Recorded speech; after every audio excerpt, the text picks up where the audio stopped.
So what if you had a car and you stopped making payments on it? Can you still get a title?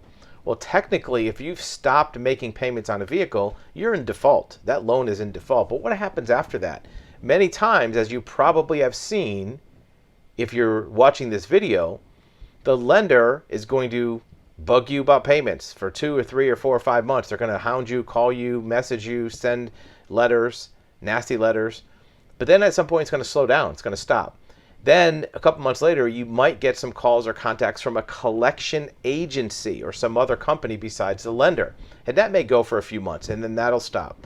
And eventually, your credit report will show what's called a charge-off or a write-off. And you may get something in the mail from the lender saying that it's a charge-off. What does that mean? Well, a charge-off simply means that the lender now can no longer call that loan an asset on their books. It's an accounting activity that means that they can't say this loan means anything to them. It doesn't have any value. Because prior to you being in default on that loan, that car loan that you owed them was an asset to them. It was just like having money in the bank. As soon as it became non-performing, now it's not an asset. What that also means is that you may be able to request a lien release to get it cleared off the title. Because here's the thing. Just because it's a charge-off or a write-off doesn't mean it goes off your title, right? It doesn't mean that the DMV removes it from your title record. It's still on your title. Now, what you also found is the lender normally doesn't want the car back. In fact, you may have called them up and said, come get this car, and they said, no, we don't want it. Or they might have said, yeah, we'll come get it, and they never do. Right? Lenders normally don't want vehicles back. They're not in the car business. They're in the money business. If they get a car, they have to ship it, repair it, clean it, recondition, bring it to an auction, pay auction fees, sell it, transfer title. A lot of times, it's not worth all the aggravation. Sometimes it is, but they know that many cars that are charged off or in default are done for a reason, because they're damaged, the engine blew up, transmission's no good, or it's not worth that much money. By the time they pay thousands of dollars out of pocket to transport, ship, repossess, all that, they may get some of it back. They may get all of it back. But in the long run, it's not worth it. So unless it's a very late model car, a brand new loan, something that's current, they're not going to want the car back. So how does that help you with a lien release? Well, if you approach the lender in a certain way, you have a pretty good chance of getting a lien release. What you can do is you can do what's called lien mitigation.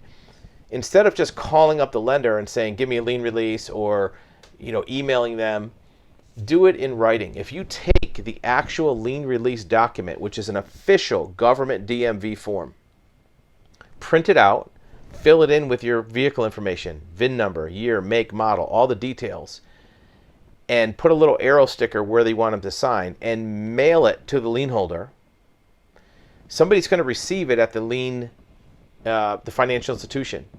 Now remember, lien holders don't have a lien release department. There's not people sitting around waiting just to do lien releases. It normally will go to some other administrative department. They're going to pull it up, check that VIN number, put it in the system, and it's going to say charge off, write off. So they might just sign it and mail it back to you.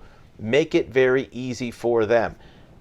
Put a return envelope, put your address on it, put a stamp on it, because all you want to do is have that person make it real simple, sign it and send it back. If they have to go to the mail room, check with somebody, get a stamp, it may come up that somebody says, no, don't do that, right? So you want to make it very easy. In addition to that, send out more than one copy, right? Find multiple addresses for that lien holder. If it's a lien holder that has more than one location, find multiple locations, their main branch, their local branch, a DMV branch, whatever you can find. Send it to 4 or 5 places, because all you need to get back is one, and then you can clear your lien.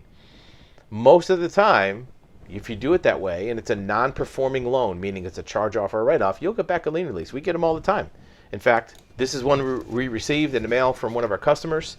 This is from Credit Acceptance, one of the major lenders. Sealed envelope, just came in the mail. And here you go, lien release right here.